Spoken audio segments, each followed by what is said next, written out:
सभी विद्यार्थियों का स्वागत है। आशा है आप सभी सकुशल होंगे और परीक्षा की तैयारी में संलग्न होंगे। तो कुछ प्रश्न लेकर के उपस्थित हैं और इस वीडियो में काफ़ी जो महत्वपूर्ण प्रश्न रहेंगे आपकी वार्षिक परीक्षा के लिए, तो वो प्रश्न आपके सामने हैं। इन प्रश्नों के द्वारा आप अपनी परीक्षा की तैयारी का मूल्यांकन भी कर पाएंगे। तो आइए शुरू करते हैं। सबसे पहला प्रश्न है कि सिंधु घाटी सभ्यता में किस समाज का क्या स्वरूप था, यानी कि किस स्वरूप का वह समाज था। तो उत्तर है वह समाज था मात्र सत्तात्मक। अगला प्रश्न है कि 16 जो महाजनपद थे, उन महाजनपदों में से सबसे विशाल, सबसे श्रेष्ठ या सबसे शक्तिशाली वह महाजनपद कौन सा था। तो उत्तर है वह महाजनपद था मगध। अगला प्रश्न है कि वैदिक काल में समाज कुल मिला के कितने वर्गों में बटा हुआ था। तो विद्यार्थियों, वैदिक काल में समाज कुल मिलाकर के 4 वर्गों में बटा हुआ था: ब्राह्मण, क्षत्रिय, वैश्य और शूद्र। और इसमें बड़े मज़े की बात है कि सबसे ज़्यादा जो जनसंख्या थी वह शूद्रों की थी, और श्रेष्ठ रूप में जो माने जाते थे या जिन्होंने ये वर्ण व्यवस्था शुरू की थी वो थे ब्राह्मण। अगला प्रश्न है कि वैदिक धर्म के अनुयायी जो थे वह किसकी पूजा करते थे। तो उत्तर इसका है कि वैदिक धर्म के जो अनुयायी थे वह प्रकृति प्रेमी माने जाते थे, क्योंकि वह अग्नि की पूजा करते थे, वायु की पूजा करते थे। अग्नि की पूजा जैसे अग्नि देवता, वायु देवता, इंद्र देवता, तो इस तरह से इन देवताओं की ये पूजा करते थे। अगला प्रश्न है कि चैतन्य ने किस संप्रदाय की शुरुआत करी। चैतन्य महाप्रभु थे, तो इन्होंने वैष्णव संप्रदाय की शुरुआत की थी। अगला प्रश्न है कि भक्ति का क्या अर्थ होता है। भक्ति आंदोलन का आपने लेसन जरूर पढ़ा होगा, जो कि कुल मिला के 12 अंकों का है। सबसे महत्वपूर्ण कुल मिला के यह पाठ है। तो भक्ति शब्द का मीनिंग विद्यार्थियों है कि जन्म मरण के बंधनों से मुक्ति पाने के लिए अपने इष्ट देव की आराधना करना और जन्म मरण के बंधन से मुक्त हो जाना, यह भक्ति का अर्थ है। यानी कि भक्ति जो की जाती है वह इसी उद्देश्य से की जाती है कि हम जन्म मरण के बंधन से मुक्त हो जाएं, हर तरह की पीड़ा से पार पा जाएं। अगला प्रश्न है कि विजयनगर के संस्थापक यह कौन थे। तो विद्यार्थी शायद अवश्य ही जानते होंगे कि विजयनगर के संस्थापक थे 2 भाई, हरिहर राय और बुक्का राय। अगला प्रश्न है कि मुगल जो अभिलेख थे उनकी भाषा क्या थी। तो मुगल अभिलेखों की भाषा विद्यार्थियों थी फारसी, और मुगलों की मातृभाषा वह क्या थी। तो मुगलों की मातृभाषा थी तुर्की। अगला प्रश्न है कि अंग्रेजों के शासन में जो सबसे बुरा प्रभाव पड़ा वह समाज के किस वर्ग के ऊपर पड़ा। तो सबसे बुरा जो प्रभाव पड़ा विद्यार्थियों वह पड़ा कृषकों के ऊपर, किसानों के ऊपर।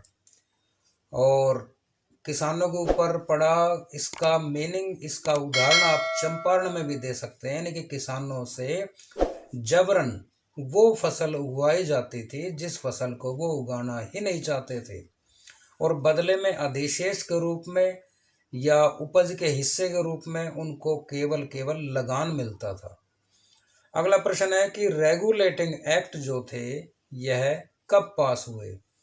यानी कि ईस्ट इंडिया कंपनी ने शासन को रेगुलेट करने के लिए, अनुशासित करने के लिए जो कानून बनाए थे वह कब बनाए। तो वह बनाए विद्यार्थी 1773 में। अगला प्रश्न, 1857 के विद्रोह का पहला शहीद किसे माना जाता है। तो 1857 के पहले विद्रोह का शहीद विद्यार्थियों माना जाता है मंगल पांडे को, और इनका संबंध है वेस्ट बंगाल से। अगला प्रश्न है कि 1857 के विद्रोह का नेतृत्व रेवाड़ी की तरफ से किसने किया। तो रेवाड़ी में 1857 के विद्रोह का प्रथम या मुख्य नेतृत्व जो था वह था राव तुला राम के पास में।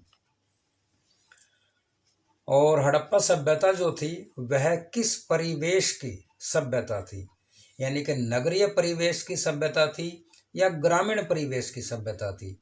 तो विद्यार्थियों, हड़प्पा सभ्यता जो थी वह नगरीय परिवेश की सभ्यता थी। तो कुल मिला के हमने विद्यार्थियों जो प्रश्न किए हैं, निसंदेह ये आपके लिए महत्वपूर्ण साबित रहे होंगे और इन प्रश्नों से आपने काफ़ी कुछ जाना भी होगा। तो इसके साथ 7 प्रश्न और हैं। अब तक हम 13 प्रश्न कर चुके हैं। अगला क्वेश्चन है कि इंडिका काफ़ी फेमस किताब है और यह किताब अपने मूल रूप में कहीं भी नहीं मिलती है। यह पुस्तक केवल उद्धरणों में मिलती है, अलग अलग लेखकों की किताबों में। तो प्रश्न है कि इंडिका के राइटर का, लेखक का नाम क्या है? तो इंडिका पुस्तक के लेखक का नाम है विद्यार्थियों मेगास्थनीज। अगला प्रश्न है कि महाभारत का जो युद्ध हुआ वह कुल मिला के कितने समय तक, कितने दिनों तक चला? तो बिल्कुल ठीक है, तो उसका आंसर है कि 18 दिनों तक यह युद्ध चला था।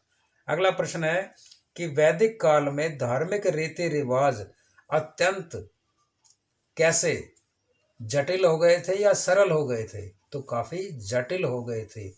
मंत्र आदि या बलि प्रथा आदि ये उसके अंदर शामिल होनी शुरू हो गई थी। अगला प्रश्न है कि दक्षिण भारत में विष्णु की उपासना करने वाले ये कौन थे? तो विष्णु की उपासना करने वाले थे विद्यार्थियों अलवार, और शिव की पूजा करने वाले नैनार थे।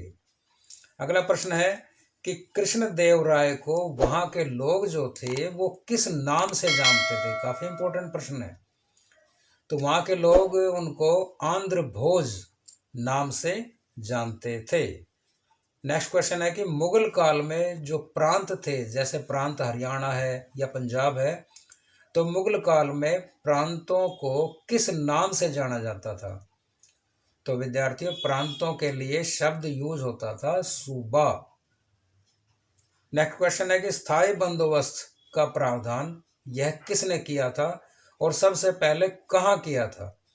तो स्थायी बंदोबस्त लॉर्ड कॉर्नवालिस, और सबसे पहले कहाँ ये यूज़ हुआ?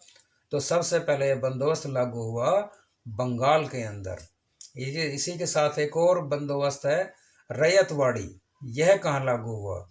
तो यह लागू हुआ विद्यार्थियों मद्रास के अंदर। और किसने लागू किया? थॉमस मुनरो ने। आशा है विद्यार्थियों इन सभी प्रश्नों से आपकी काफ़ी ज्ञानार्जन भी हुआ होगा और आपकी अभी तक की तैयारी का कुछ विश्लेषण हो पाया होगा। तो अगले वीडियो में ऐसे ही कुछ अच्छे और महत्वपूर्ण प्रश्न लेकर के फिर हाजिर होंगे। तब तक के लिए थैंक यू।